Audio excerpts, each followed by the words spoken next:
Hello, I'm Brian Tracy. About 25 years ago, I began a lifelong search for the answer to the question, why is it that some people are more successful than others? Why is it that some people earn more money, they have better jobs, they get promoted more rapidly, they live longer, they have better health, they have happier relationships, and yet the great mass of men and women, by their own admission, live lives of quiet desperation?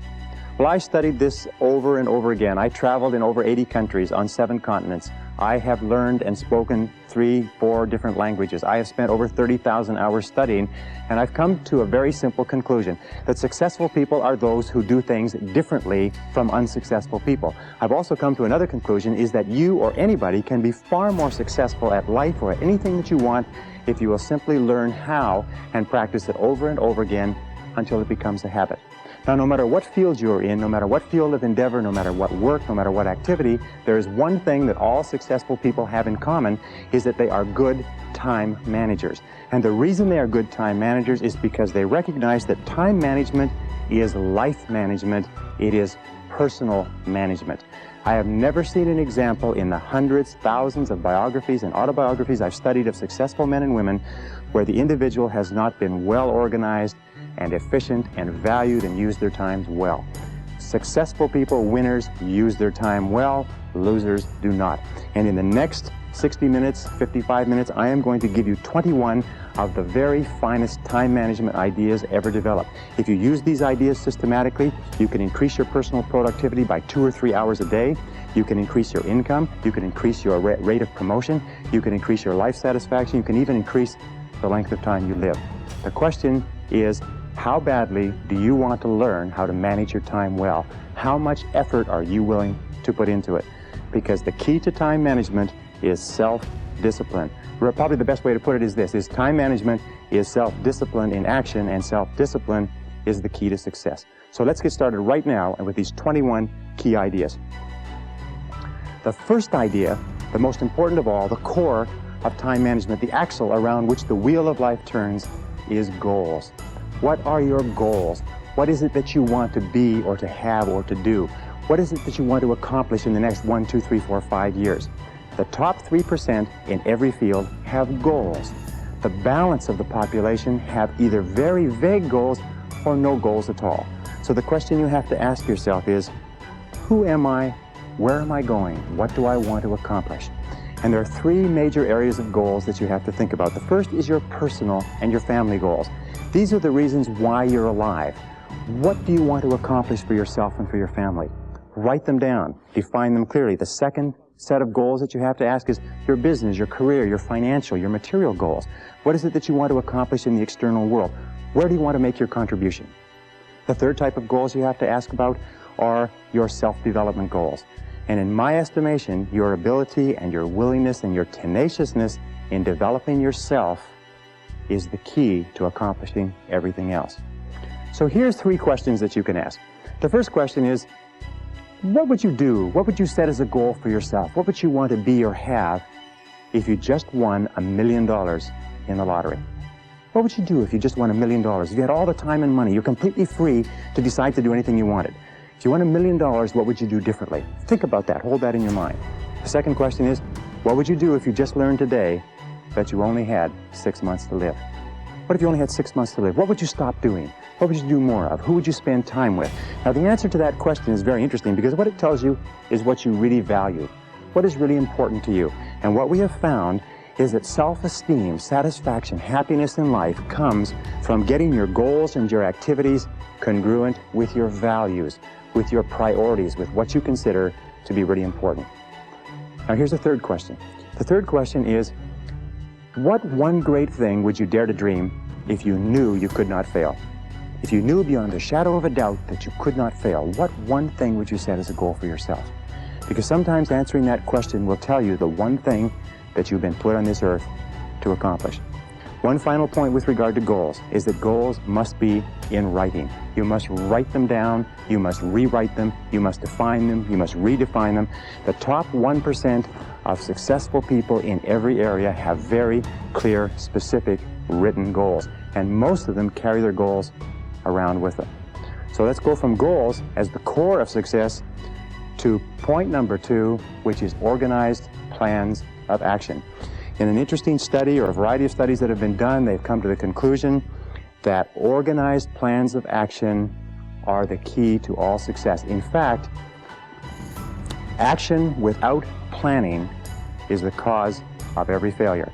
Action without planning is the cause of underachievement. Action without planning is the cause of frustration, time wastage, anxiety, stress, and lack of success in life. So organized plans of action are critical. Now, what is an organized plan of action? An organized plan of action is where you take your goal, you take your objective, and you write out every single step that you're going to have to follow in order to accomplish that objective. You write it out and you list all those plans of action, all of those different activities, and you organize them together into a plan that you can then implement on a day-to-day basis. You decide which has to be done first and which has to be done last, which is more important, which is less important. In fact, the ability to set goals and to create plans for their accomplishment is the master skill of success. If all you learned in life, all you learned in school, was the ability to be a continuous goal setter and a continuous planner, day and night, planning, organizing, planning, writing, thinking about what you're trying to accomplish, you'll accomplish more in a year or 2 years than most people accomplish in 10 years or an entire lifetime. It has nothing whatever to do, by the way, with your intelligence. It hasn't anything to do with your education. You know, half of the best educated people in the country are working for people who didn't finish high school or didn't finish college. I wrote an article for a major publication not long ago which said that if you do not have clear goals for your life, you are condemned forever to work for those who do. You see, in life it's very simple. Either you are working toward the accomplishment of your goals or you're working toward the accomplishment of other people's goals. Very important. Now, the third point in excellent time management is analysis. Make a list. In fact, it's been discovered that if you make a list before you begin any task or job, you will immediately improve your productivity by 25%. How do you make a list? Well, you make your list for the week, the Sunday or the Saturday before, and you make your list for each day the evening before, and you always work from a list. Now, why do you make it the evening before? The primary reason is if you make a list the evening before, the subconscious goes to work on your list while you're asleep. And during the night, the subconscious will solve problems and bring insights to you. You'll wake up in the morning with insights, ideas, intuitions, answers that will make your day more productive. Now, the second reason that you use a list is because if you don't have a list, it's like driving down the street in a car with no steering wheel. You just drift, and every bump, every interruption, everything that happens sets you off in a different direction. A list gives you a track to run on for the entire day. Another reason that you use a list is because with a list, you can analyze where you are. You can tell what is more important and what is less important. You can tell what is irrelevant, what can be delegated, what can be delayed, what can be put off. The most important reason for using a list, though, however, is this. Is that when you use a list and you work down the list and you check things off, each time you check something off on a list, it gives you a feeling of accomplishment. It's been well said that happiness is the progressive realization of a worthy ideal. That happiness is the step-by-step accomplishment of the tasks necessary to accomplish a worthy ideal. And a successful life is based on a series of successful days, and a series of successful days is based on working on a list, one step at a time.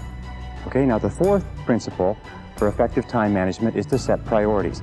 It's interesting, there are many people who have goals, vague or clear. There are many people who do make plans, but the biggest single problem in human life is setting priorities, determining what is relevant and what is irrelevant. And in setting priorities, an Italian economist named Vilfredo Pareto in 1895 came up with a principle which is called the Pareto Principle. We call it the 80-20 rule. It says that 80% of the value of what you do will be contained in 20% of the things that you do. What does this mean? It means if you make a list of 10 things that you have to do today, you will find that 2 of those things are worth all of the others put together. Now, the difference between highly effective people, as Vilfredo Pareto said, was that highly effective people work on the vital few versus the trivial many. The difference between the two is that ineffective people work on the trivial many. They work on things that are fun. They work on things that are easy. They work on little tasks, fun tasks, irrelevant tasks, but they keep putting off and delaying working on their major tasks. So the key to success is always be asking this question: what is the most valuable use of my time right now? What is the most valuable use of your time right now? I'm convinced that if all you did was organize your life and only work on the most valuable use of your time, That alone would be enough to make you an effective, efficient person. That alone would be enough to increase your productivity, your performance, your profitability, your rewards by 10, 20, 30, 40, even 50%. So always before you begin, ask yourself, is this the most important thing I could be doing? Is this my top priority task? Does this give me the highest payoff? Is this the most valuable use of my time? Now here is one simple test with regard to value. Ask yourself, in approaching any task, is what impact will the accomplishment of this task have on my future? The futurity of decisions is the key to measuring the value. Most people spend as much as 80% of their time dealing with the problems and difficulties of the past, and only 20% dealing with the opportunities of the future. But successful people are always saying, what impact will this have on the future? Important tasks will always have an impact on the future. Unimportant tasks will only have an impact on the present and maybe even the past. So I say, what is the most valuable use of my time right now, and what impact will this have on tomorrow, the next day, and the future? It's one of the key ways to keep on track with regard to priorities.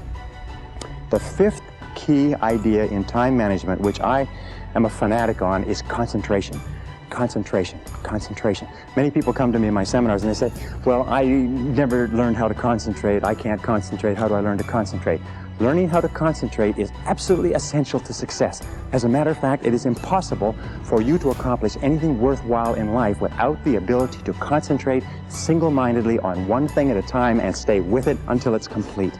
In fact, time and motion studies have shown that if you start a task and you put it down and you come back to it and pick it up and start it and put it down and come back to it and pick it up, that it will take you as much as 500% of the necessary time to do a task than if you picked it up and carried it through. Alec McKenzie, great time management expert. Alec McKenzie calls this single handling. Once you have made a list of what you have to do, organized your goals, determined the highest and most valuable priority, then pick the most important thing and begin working on it and stay with it until it's finished. Now people say, well, if I stay with this task until it's finished, I won't get anything else done. That doesn't matter. If it's the most valuable thing that you have to do, it's the most important thing that you could be working on.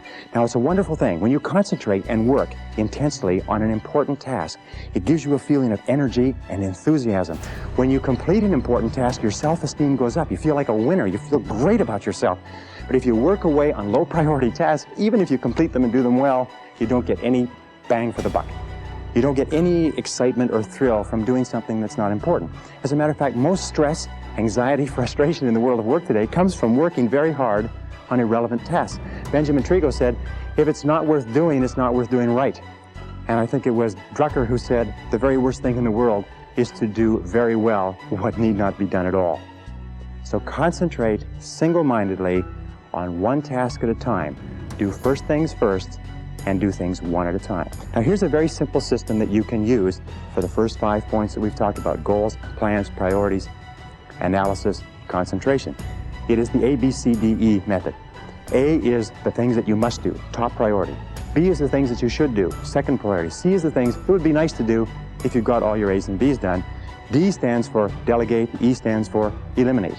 So when you make a list, the first thing you do is you ABC all your list.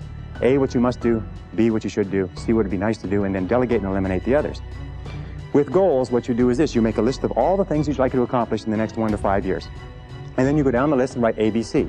What you'd love to do, what you'd like to do, what's not that important. Then you take your A goals and you make A1, A2, A3. In other words, your most important, second most important, third most important. Then you take those A goals, you transfer them to another sheet, and you make a list of all the things you're going to have to do to accomplish your goals. Then you ABC the list, and you say, what are the things I have to do, what are the things I should do, what are the things that would be nice to do to accomplish my goals, and then you put those into the goal list, and then you structure and schedule what you're going to do and implement. This is called the 6-step method. Choose your goals, set priorities. Choose your activities, set priorities, schedule, and implement. If you just do that on a day-to-day basis, that alone can make you a great, great success in life. The 6th key to time management is deadlines. Deadlines and rewards. Now, psychologists have discovered that 85% of the reason that you or I do anything is because of what we expect to happen as a result. We call this consequences or logical consequences.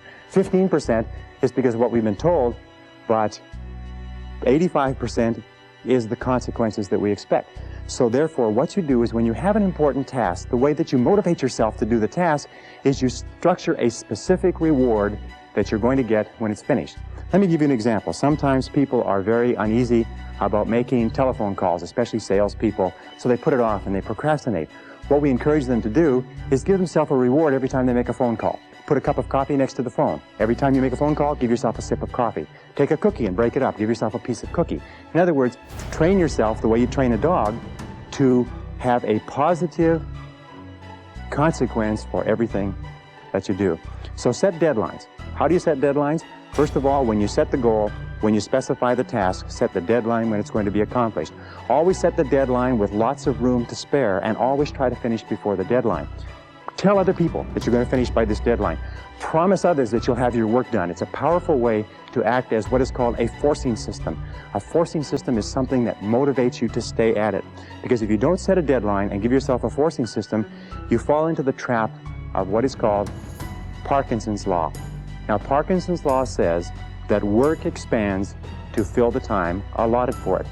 That if you have 2 hours of work to do and 8 hours of time, you will stretch that work over 8 hours. Parkinson's law also says that work contracts to fill the time allotted for it. If you have 8 hours of work to do, and because of an emergency you have to have it done in 2 hours, you will get it done in 2 hours.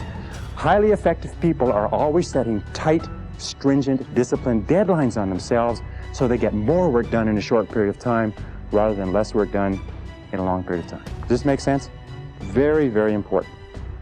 The next principle, number 7, is what is called the time log, which is writing down and keeping track of where your time is going. All effective people know where their time goes. Now let me tell you an interesting principle with regard to time management. It is this, is the more important you are, the more successful you are, the more you tend to measure out your time in minutes. The less successful you are, the more you tend to measure out your time in hours, days, and weeks. The average person thinks of terms of morning or afternoon. The above average person thinks of hours. The successful person thinks of half hours. The very successful person thinks in terms of minutes. They allocate their time carefully. Now the only way that you can do that is what? Is you've got to keep track of what you're spending your time on. 60, 70, 80% of people are not aware of how they spend their time. They think they spend a lot of time in meetings. It turns out they spend a lot of time socializing. They think they spend a lot of time working on reports. It turns out they spend a lot of time on the telephone. They think they spend a lot of time doing important jobs. It turns out they spend a lot of time wasting time. So keep a time log, or just keep a sheet, and whenever you have a chance to look at your watch, write down what you're doing at the time, or have somebody else watch what you're doing and feed back to you how you're spending your time. And then you have to ask, is how I'm spending my time consistent with my major goals, my top priorities, my high payoff tasks?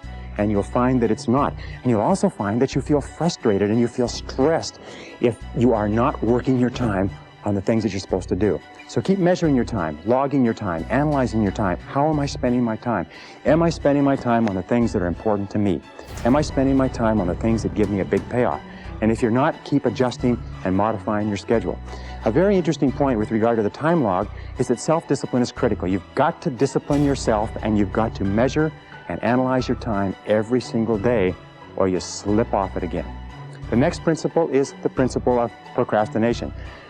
Overcoming procrastination is absolutely critical, but there's two kinds of procrastination. There's positive procrastination and negative procrastination. Positive procrastination is when you procrastinate on doing low priority tasks. It is when you procrastinate on doing things that do not contribute very much to your major goals. Negative procrastination is when you procrastinate on what is called your most important tasks. Now there's an interesting point, is that their tasks are either urgent, which means they have to be done now, or they are important, which means they don't have to be done now, but they have a very high impact on your future. We have a natural tendency to always do what is urgent rather than what is important. Important tasks are seldom urgent, and urgent tasks are seldom important. So you overcome procrastination with a very, very simple method. It was developed by W. Clement Stone when he was a young man. He built a fortune of $500 million, and this is one of the central principles of his life. It's simply this. Every morning when you get up, say over and over to yourself, Do it now. Do it now. Do it now. I do it now. Do it now. Whenever you have this tendency to procrastinate, program your subconscious mind with this automatic conditioned command. Do it now. Do it now. Do it now. The key to overcoming procrastination is to develop a sense of urgency. Be the kind of person who gets things done quickly. Be the kind of person who launches fast on a task. One of the ways to launch fast on a task is to take the task and break it up, what is called salami slicing it. Slice a piece of salami. Don't try to eat a whole loaf of salami, you eat it one slice at a time. Take your task and break it up into small pieces and do one piece at a time. Say over and over to yourself, do it now, do it now, do it now. Do you know that less than 2% of the population have a sense of urgency? And that there's not an example of a successful person anywhere who does not have a sense of urgency? That if you just develop a sense of urgency, when somebody gives you a task, that you get on it and do it fast, that alone will move you into the top ranks in a very short period of time. In a study done amongst 104 chief executive officers 2 years ago, they asked what would be the qualities that would put a person on the fast track in their career. You know the conclusion they came back to with? 2 qualities. Number 1, the ability to set priorities, to choose what was relevant over what was irrelevant. And number 2 was the ability to get the job done fast.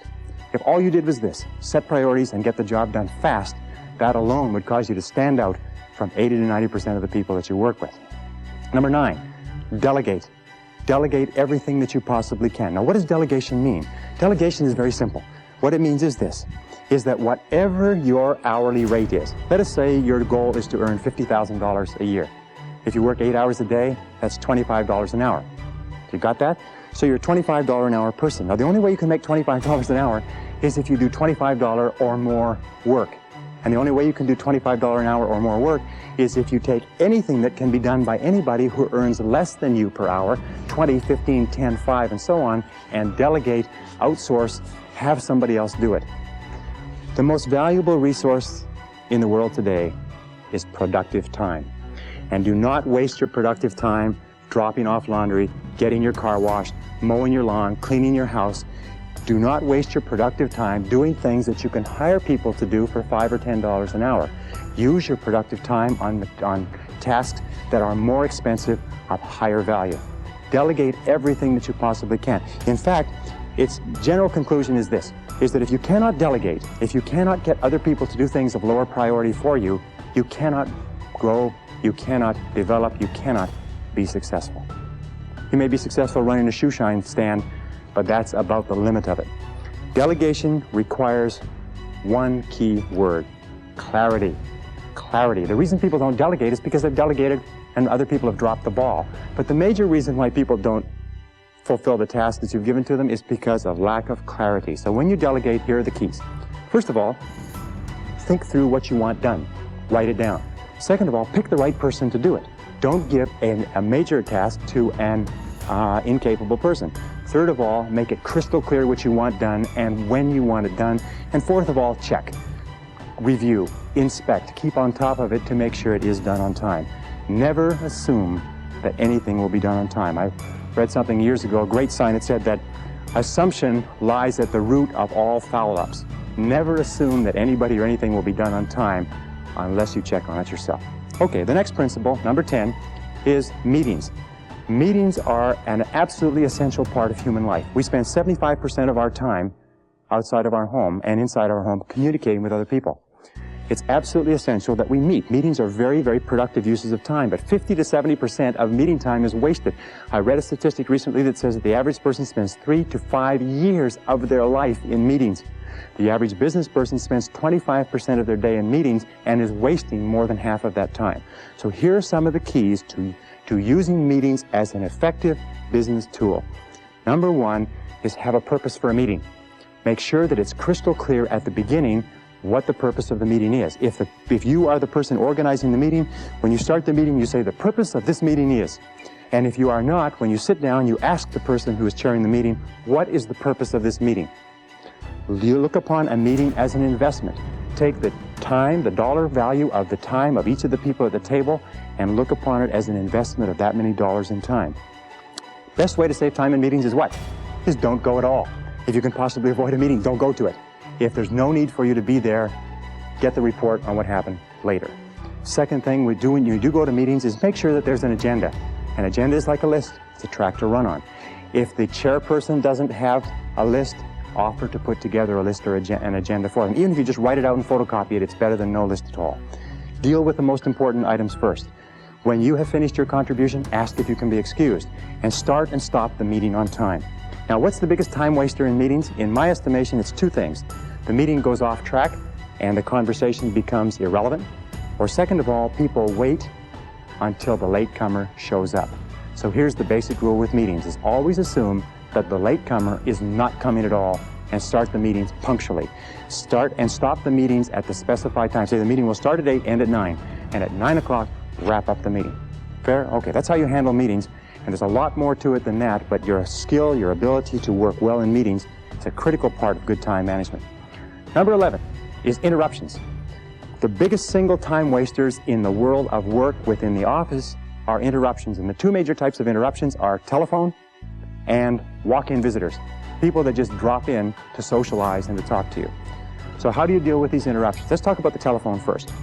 The way that you deal with telephone interruptions is to remember this. When you were a child, the telephone was where you got phone calls from your boyfriend or your girlfriend. Today, we still are conditioned to have an irresistible urge to answer the phone.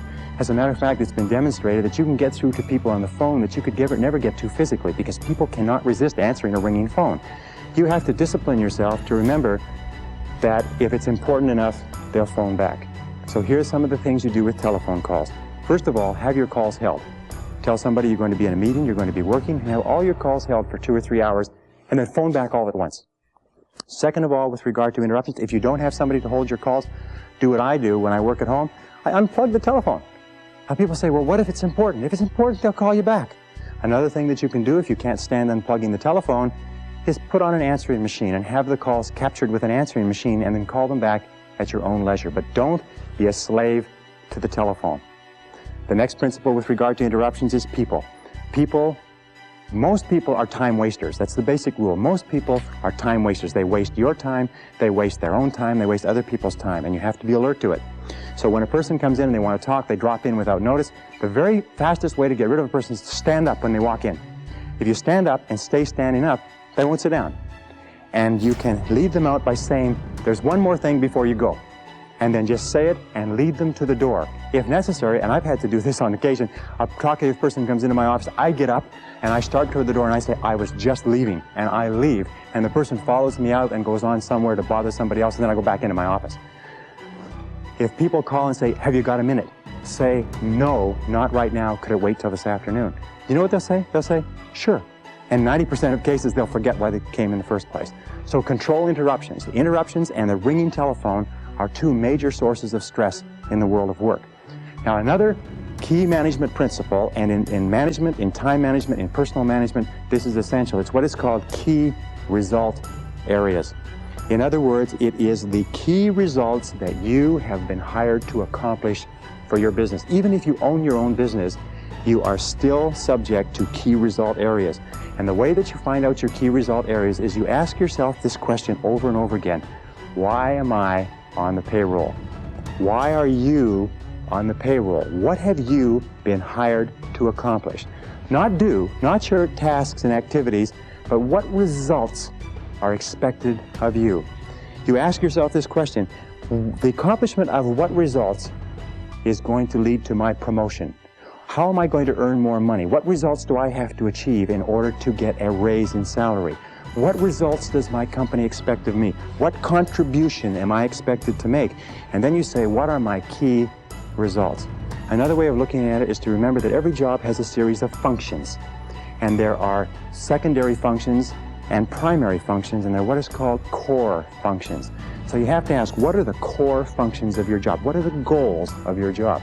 Now, many people say to me, well, I'm not sure. Do you know what the major reason for stress in the American workplace is today? Is people don't know what's expected. I would say 80 or 90% of people out there do not know what's expected. They're not sure why they're on the payroll. And here's a very simple technique for it. Go to your boss with a list of everything that you do and ask your boss to organize it in order of priority. Say what's number 1, what's number 2, what's number 3, what's A, B, or C. Help him or her organize your list in order of priority and give it back to you. I promise you, you'll be surprised. But why is it that you absolutely have to know why you're on the payroll? It's simply this, is that you cannot perform excellently. You cannot do superior work. You cannot be promoted. You cannot get a raise unless you are doing and doing well the key things that your boss has hired you to do. Have you got me on that? Or have I got you on that? Key result areas are critical, and you have to know every single day. In fact, you know something? One of the major sources of frustration in work is to be working very hard on something and being vaguely uneasy because you know it's probably not important. So keep clear channels of communication with your boss, and if you supervise other people, have them bring to you a list of everything that they do, and you organize it in order of priority and make it clear to every person what their contribution is expected to be. Okay? The next one, number 13, is batching tasks. It's interesting that there is what is called in the world of work a learning curve. A learning curve says this. It says when you do a job the first time, it takes you the most amount of time to do it because you're learning how. The second time it takes less. The third time it takes less. The fourth time it takes less. In fact, learning curve theory says that you can decrease the amount of time by as much as 80% if you do the same job over and over again over a period of time. So batching your tasks is a major time management tool. What does it mean? It means that if you're going to make phone calls, make all your phone calls at once. Have your calls held, make them all at once. If you're going to do invoices, do all the invoices at once. If you're going to do correspondence, do all the correspondence at once. If you're going to read and catch up, read everything at once.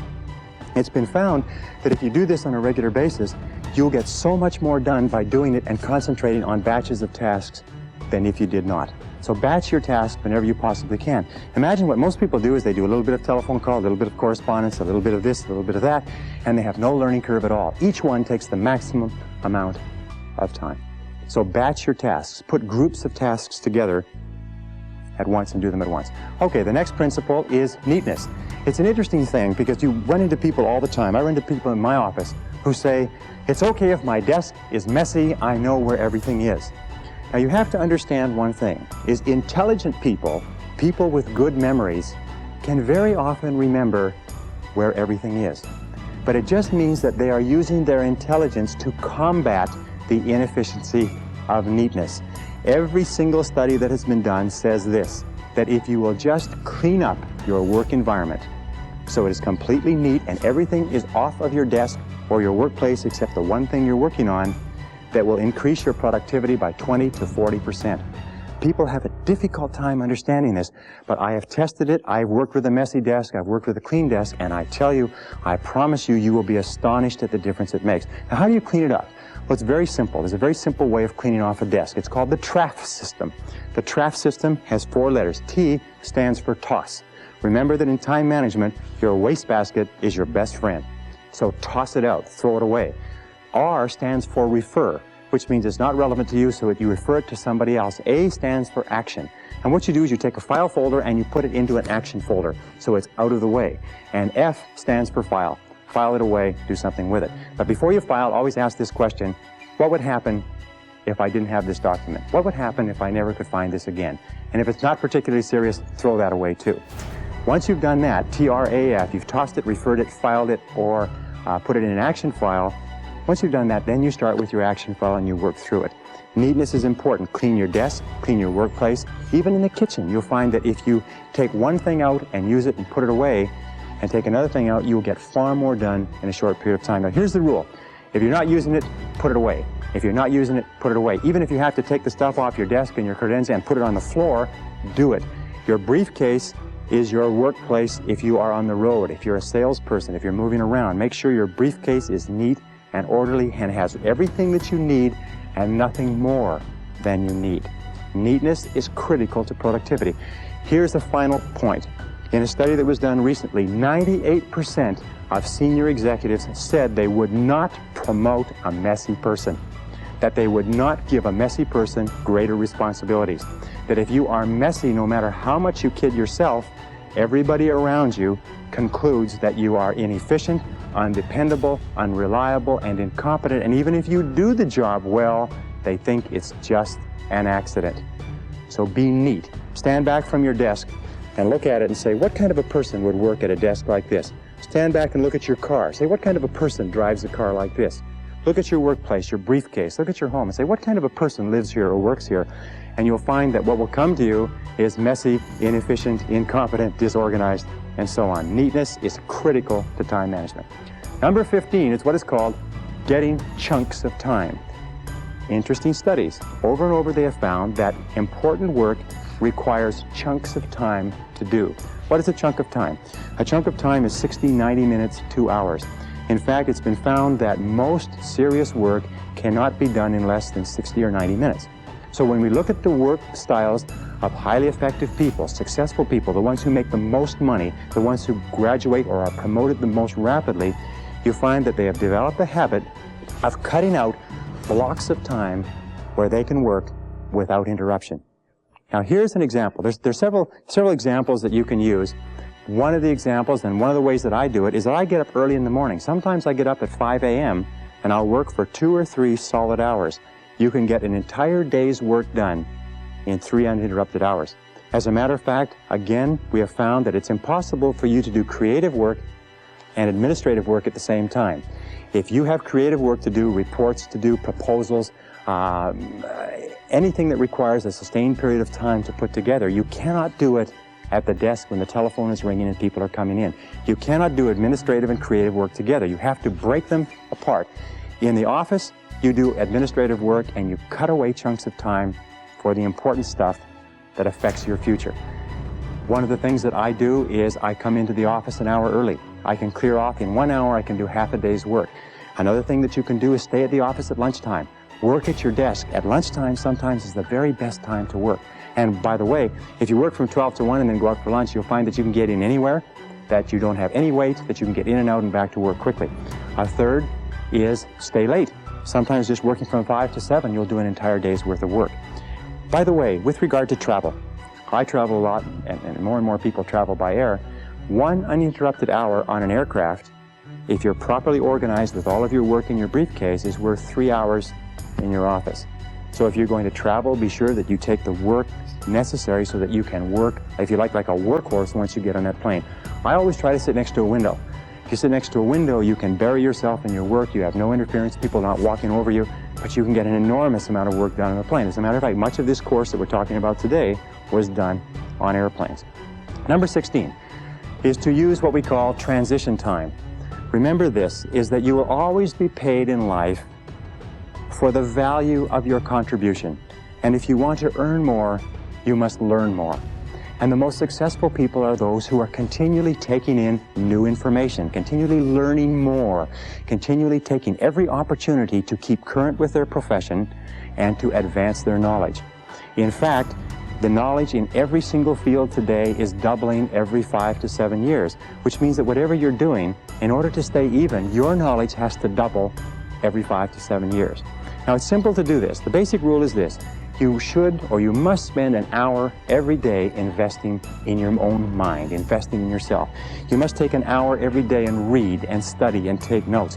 If you're doing less than an hour a day, you're falling behind. If you do 2 hours a day, you put yourself on the side of the angels. Now, here's some of the ways that you can get this extra learning time, this extra working time, this extra personal growth time. First and most important of all is driving or traveling to and from work.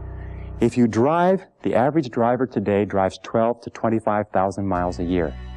That's the equivalent of 500 to 1,000 hours a year. And of course, if you're on the Los Angeles freeways, it's about 1,500 hours to 2,000.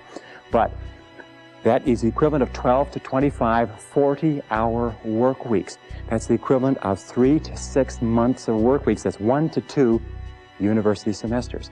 You know, the average person, of course, is not you, because the people who watch videotapes like this are usually the cream in any organization or any society. The average person sits there and listens to the radio all the time. You can become one of the best educated people in your profession simply by listening to audio cassettes going to and from work or to and from errands. Now, another very important part of transition time is coffee breaks. You know, the average person takes 2 coffee breaks a day, 20 minutes each, 40 minutes a day. 40 minutes a day times 5 days a week is 200 minutes. 200 minutes times 50 weeks a year is 10,000 minutes. 10,000 minutes is 166 hours. 166 hours is over 4 full 40-hour weeks. Now, what does that mean to you? It means that if you just decide that you're going to read on a particular subject at your coffee breaks for the next year, you will be an expert on that subject before the year is out. Just when you sit down with coffee, make sure that you have something to read, whether it's time management or goal setting or personal communications or your profession. If you wanted to be an outstanding salesperson, if you just read on your coffee breaks 20 minutes in the morning, 20 minutes in the afternoon and applied what you learned, you could double your income in less than a year. And most people sit there in their coffee breaks and they read the sports page and they don't realize that their life is passing them by. Well, another key element of transition time is lunch times. The average person takes an hour a day. An hour a day times 250 working days a year is 250 hours. 250 hours is 6 full weeks of time that you spend eating lunch. If you just read at your lunchtime and something that will help you grow and advance in your career, if you did nothing but coffee breaks and lunchtime, you'd become one of the best educated people in society within 3 to 5 years. And you know what the average person does? They waste this time. Another important part of transition time, by the way, if you read magazines, instead of carrying magazines, what you do is you read a magazine, tear out all the articles, put it in a file. And whenever you're traveling, keep that file with you. You're sitting waiting for something, you're waiting in a waiting room, you're taking a trip, you have appointments that are canceled, just pull out your file and keep current. Remember, keep taking in more information. Use those, what are called gifts of time. These are gifts of time that are given to us by God, and we can do anything we want with them. But high-performing human beings use those gifts of time as though they were precious, and low-performing human beings do not. Which do you want to be? Okay, the next is what we call telephone. You know, the telephone is interesting. Telephone is an essential part of our lives, but as we said a little bit earlier, we are conditioned from our teenage years to look upon the telephone as a social tool. It's something that we look forward to getting onto because we associate it with romance and fun and communications with people that are important to us.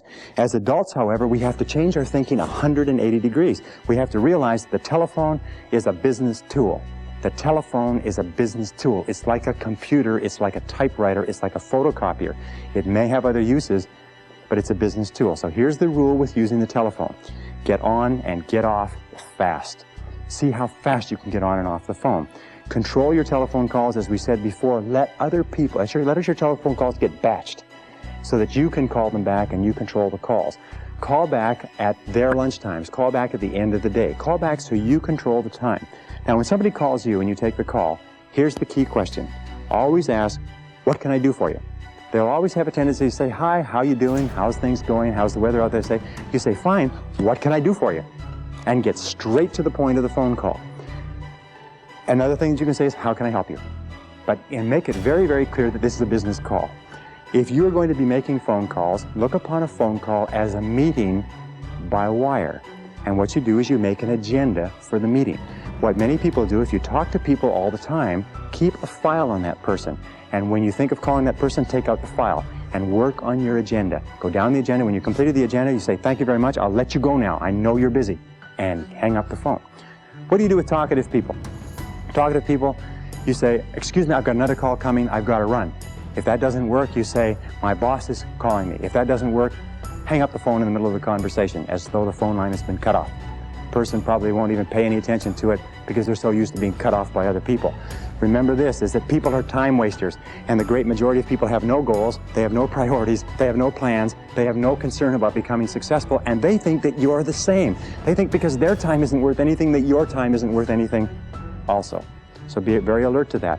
By the way, one final point. When you have telephone meetings, keep good notes. I heard a very smart man say that the power is on the side of the person with the best notes. I have lost thousands of dollars because I have agreed to something on the telephone. I have not documented it. The person has come back to me and said, you agreed to something else, and they had it written down in their files, and I couldn't argue. So when you're on the telephone, write. One final point is always have a pen, always have a pencil, always have a pad. Never pick up the telephone without a pen in your hand.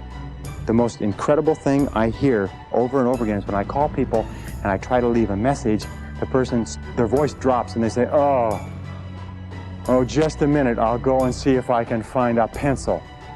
And the phone goes clunk and the person goes away and they come back and they say, oh geez, this pen won't work, just a minute, and the phone goes clunk and they go away again. If a person ever answers the phone without a pen in their hand, you know this person is going nowhere in life. It's as simple as that. My own personal opinion, of course. The next key is punctuality. One of the most important things you can get in terms of reputation is a reputation for being punctual. which means being on time. My friend Joel Weldon says it very well. He says, if you're not early, you're late. That there is only one minute period in any appointment when you're exactly on time. And so if you aren't there early, you're there late. Less than 5% of people in America are punctual. Less than 5% of the population is punctual. And those people stand out. As a matter of fact, if you want to stand out from the average person, all you have to do is develop a reputation for punctuality. Pretty soon people say, boy, he or she sure is punctual. He or she sure is punctual. Now, let me tell you something about punctual people. If you ask a person, what do you think about so-and-so who is very punctual? They will say, I think this person is more competent, more reliable, more dependable, more intelligent, more valuable, and more likely to be promoted and given greater responsibilities than the person who is late all the time. The person who is late all the time is considered unreliable, sloppy, undisciplined, a poor time manager, and not capable of greater responsibilities. Why is it that people are not punctual? Two reasons. One is they don't realize how important it is. It never occurs to them that when you are late for an appointment, you are insulting the person who has agreed to see you at that time. If you are in sales and you're late for appointments, you can forget it. I had an interview with a person the other day who I was hiring for a very expensive position. She showed up to an appointment 15 minutes late. A person who comes 15 minutes late to the first appointment, the basic rule is this, is never hire a person who comes late to an interview. A person who comes late to an interview is sending you a flash. It's a signal that this person is unreliable, incompetent, undependable, and if you let them get away with it, you're in for trouble. Anyway, I'm just passing on that. Punctuality, coming back to that. Vince Lombardi of the Green Bay Packers had what he called Lombardi time, which meant 15 minutes early. If he said to his team, be here Lombardi time, that meant be there 15 minutes early. Develop the reputation for being punctual. And finally, one other thing is if you are a superior and you have subordinates or you have people working for you, reporting to you, don't keep them waiting. If you agree to see them at 3 o'clock, don't keep them out there spinning their wheels, standing around. It's one of the worst insults that you can do to people. And if I could just come back one more time, with regard to communications, you know one of the great time wasters in life, this is aside from the points that we're talking about, is lack of concentration, distraction, fatigue, is not paying attention. How many times have you had problems, serious problems, because you had a conversation with a person and they agreed to do something, or you agreed to do something, and one or the other of you forgot all about it, didn't remember it, wasn't paying attention, it wasn't done, it cost an enormous amount of money? How often does that happen to you? Paying very close attention is a powerful time management tool. If somebody comes in to see you, cut off all phone calls, close the door, clear your desk, and concentrate single-mindedly on a person. 10 minutes of concentrated conversation will clear up more than 1 hour of interrupted conversation. Pay attention, take notes. Now, number 19 is called work simplification. Do you know that at the turn of the century in the United States, it took 50% of the American population to feed, working on the farms, to feed the other 50% living in the cities. Today, it takes less than 3% of the farm population to feed the other 97% in the cities and half of the world besides. The reason for that is because of mechanization, systematization, simplification of the agricultural process. As a matter of fact, every great advance that has been made since the Industrial Revolution has been towards simplification. Always be looking for ways to do tasks faster, easier, cheaper, quicker, better. Always be looking for ways to do them faster. As a matter of fact, over and over again, individuals have put their careers on the fast track by finding ways to streamline existing processes. Now, here's a couple of other ideas which have been very useful to me in terms of getting more done in a short period of time. Here are the 6, maybe 7 key ideas. If you want to get more done in a given period of time, or if you want to get more done, period, you can do 1, you can work longer. In other words, you can spend more hours working. But that's not a great idea because your productivity starts to drop off and you start to make mistakes, which you have to come back and correct and so on. Number 2 is you can work faster. You can get more done within a short period of time. Number 3 is you can do fewer things but do more important things, do higher payoff tasks in the same period of time to increase your productivity. Number 4 is you can do things that you are better at. One of the qualities of leaders is that leaders, exceptional people, are always concentrating their time on doing what they do best. So ask yourself, what is it that I'm the best at? What is it that I do the easiest? You can sometimes dramatically increase your productivity simply by concentrating on where you're good. Another thing that you can do is make fewer mistakes. You know, there's an old saying that there's never enough time to do it right, but there's always enough time to do it over. If you make fewer mistakes, you will get far more done within a certain time, within that time period. And the last thing, which many people miss, is do things together. Teamwork. Putting a group of people together to work on a complex project can sometimes get the project done in 2 hours, whereas it would take another individual 8 or 9 or 10 hours. So do things together. Work as teams with other people. Those are the keys. But work simplification means always finding faster, easier, newer, quicker, cheaper, more efficient ways to do what you're doing. Number 20 is the magic word. The magic word in time management is no. Learn to say no to activities, tasks, responsibilities, and obligations that do not contribute to the most important goals that you have set for yourself. The word no is magic, and the place and the time to use the word no is early and often. It's like the wastebasket. Wastebasket is your best friend when you're sorting the mail. You know, the average person spends 8 months of their life sorting junk mail, reading through junk mail. Absolutely phenomenal, recent study. It's incredible how much of your life is taken up by people who ask you to do things, and you do it because of a sense of obligation. Let me tell you, as I said to you before, most people do not value their time, so they don't value yours. Now, how do you deal with a person who you know, who you like, who you respect, who asks you to do something? Very simple. When they ask you to do something or work on a committee or take on a project, ask, especially if you have, and it's not if you're boss, but especially if you have control, is say, let me think about it and get back to you. There's an old saying that delay is the cruelest form of denial. If they press you for a decision, say, I cannot make a decision now, I have to think about it.